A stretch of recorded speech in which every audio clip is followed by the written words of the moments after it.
Hello friends, welcome to banking tricks 377। तो इस video में हम बात करने वाले एसबीआई जे प्रीलिम्स का जो एग्ज़ाम होने वाला है जनवरी में, उसकी डिटेल स्ट्रेटजी के बारे में और लास्ट जो आपके 4 डेज़ बचे हैं इसमें आपको कैसे तैयारी करनी चाहिए ताकि आप जो है मैक्सिमम अपना स्कोर कर सको और एक अच्छा स्कोर करके प्रीलिम्स को क्वालिफाई करके मेंस के लिए जाओ। तो फ्रेंड्स, अभी तक जो है आपकी तैयारी अच्छी हो चुकी होगी, क्योंकि अब ये पॉसिबल नहीं है कि आपकी तैयारी नहीं है और आप नई चीज़ को लेके बैठ रहे हैं और अब तैयारी कर रहे हैं। तो फ्रेंड्स, अभी तक आपने स्टडी कर ली होगी, तो यहाँ पर मैं आपको सिर्फ ब्रशअप बता रहा हूँ कि कैसे आपको करना है लास्ट 4 डेज़ में, ताकि आप जो है मैक्सिमाइज़ कर सको अपने स्कोर को। क्योंकि होता क्या है कि लास्ट कुछ जब डेज़ बच जाते हैं तो एस्पिरेंट्स पर जो है काफ़ी प्रेशर क्रिएट होने लग जाता है और वो जो थोड़ी अपनी इस प्रेशर के चलते थोड़ी गलतियां करके आते हैं, जिनसे उनका जो है सिलेक्शन के जो 2-4 मार्क्स है वो रह जाते हैं और उनका सिलेक्शन नहीं हो पाता है।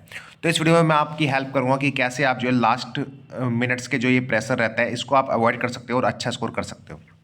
तो यहाँ पर मैं आपको अच्छी स्ट्रेटजी बता रहा हूँ, आप आराम से जो है 80+ स्कोर कर सकते हैं और एसबीआई जे को अपने फर्स्ट अटैम्प्ट में क्लियर कर सकते हैं। तो फ्रेंड्स, चैनल को सब्सक्राइब कर लीजिएगा, यहाँ पे मैं आपको सारी वीडियोस डालता रहता हूँ और सारी इन्फॉर्मेशन आपको यहाँ पर मिलती रहती है। वीडियो को लाइक और शेयर कर दीजिएगा ताकि सभी स्टूडेंट्स की जो है हेल्प हो सके। तो फ्रेंड्स, अभी जो मैं एज RRBPO आर्यवर्त बैंक में वर्क कर रहा हूँ, तो मैं अपनी डिटेल स्ट्रेटजी भी लेकर के आऊँगा कि मैंने अपनी फेज़ में जो है कैसे स्ट्रेटजी मैंने अपने आके तैयारी की थी। और अगर हम बात करें SBI जे की प्रीलिम्स एग्ज़ाम की, तो यहाँ पर जो डेट्स है 5, 6, 11 और 12 जनवरी रही है। तो आपका इनमें से जिस भी डेट में एग्ज़ाम पड़ा है आप कमेंट में लिख करके बता सकते हैं कौन सी डेट को जो है आपका एग्ज़ाम है। तो फ्रेंड्स, पैटर्न आपको पता ही है, 35 क्वेश्चन मैथ्स के रहते हैं, 35 क्वेश्चंस रीजनिंग के और 30 क्वेश्चन इंग्लिश के। तो इसके बारे में हम बात नहीं करेंगे, ये सबको पता है, आप तैयारी कर रहे हैं। तो यहाँ पर हम मुद्दे पर आते हैं। सबसे पहले मैं आपको बता देता हूँ कि आपका टारगेट क्या रहना चाहिए इन 4 डेज़ में। टारगेट आपको 4 डेज़ में 8 मॉक्स आपको लगाने हैं। अब कोई कोई ये भी बोलता है कि आपको दिन में 3 से 4 मॉक टेस्ट लगाने हैं, वो मैं नहीं बोलूँगा, क्योंकि इसे आप लगा के कोई फ़ायदा नहीं होने वाला है। यहाँ पर आपको डेली 2 मॉक्स लगाने हैं, तो आपके 4 डेज़ में जो 8 मॉक्स हो जाते हैं और उन मॉक को जो एनालाइज करना है। अब मान लीजिए आपने 1 घंटे का एक मॉक लगाया, उसके बाद आपको एनालाइज करने में मॉक को 1 से 1.5 घंटा लग गया, तो यहाँ पर आपसे 2-2.5 घंटे आप करोगे। फिर आपको एक इवनिंग में लगाना है, वहाँ पर भी आपके 2-2.5 घंटे हो गए।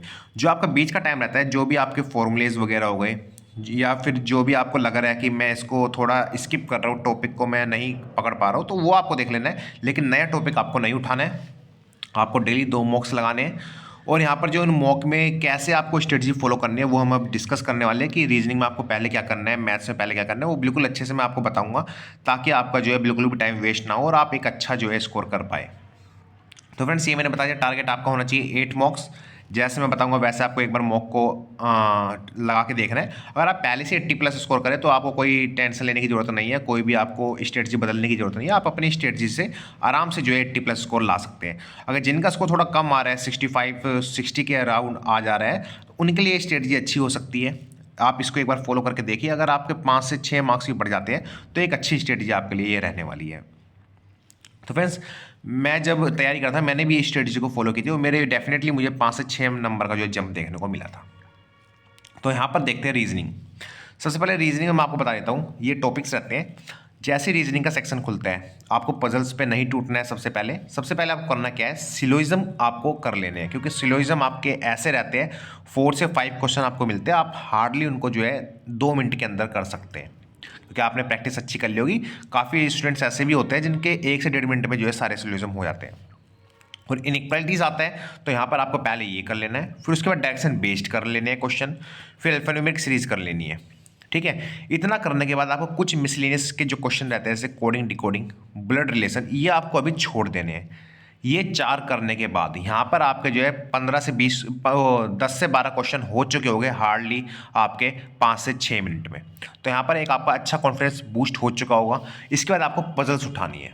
वो पजल अगर आपको लगता है कि थोड़ी ट्रिकी लग रही है पढ़ने में, या फिर ऐसा लग रहा है, उसको थोड़ी देर के लिए आपको स्किप कर देना है। जो आपको लग रहा हो कि आपने अच्छी प्रैक्टिस करी है, स्क्वायर बेस्ड पजल हो, लीनियर पजल हो, साउथ फेसिंग और नॉर्थ फेसिंग वाली ना हो, अगर एक ही साइड की फेसिंग है वो आपको तुरंत कर लेनी है। सर्कुलर अगर वाली अगर आपने अच्छी प्रैक्टिस करी है वो आपको कर लेनी है। तो फ्रेंड्स, सबसे पहले आपको पजल्स कर लेनी है।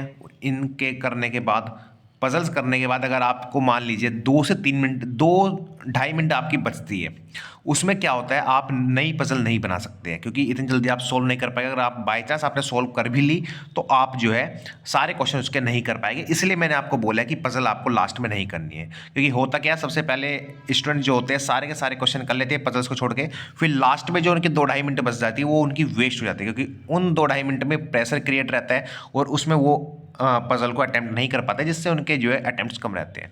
तो आपको ये 3-4 टॉपिक कर लेने के बाद आपको पजल्स पे आना है। उसके बाद आपकी अगर आपकी 2-2.5 मिनट बचती है तब आपको जो है जो मिसलेनियस आपके 5 से 6 क्वेश्चन बच गए वो आपको करने हैं पूरे। तो फिर इस स्ट्रेटजी को आप एक बार मॉक टेस्ट में लगा के देखिए, डेफिनेटली आपका स्कोर जो है बूस्ट होगा। क्योंकि मैंने देखा है ये पहले क्या करते हैं सब कि सारे के सारे मिसलेनियस टॉपिक्स बना लिए, सिलोजिज्म, इक्वालिटी सब कुछ कर लिया, लास्ट में पजल छोड़ते हैं।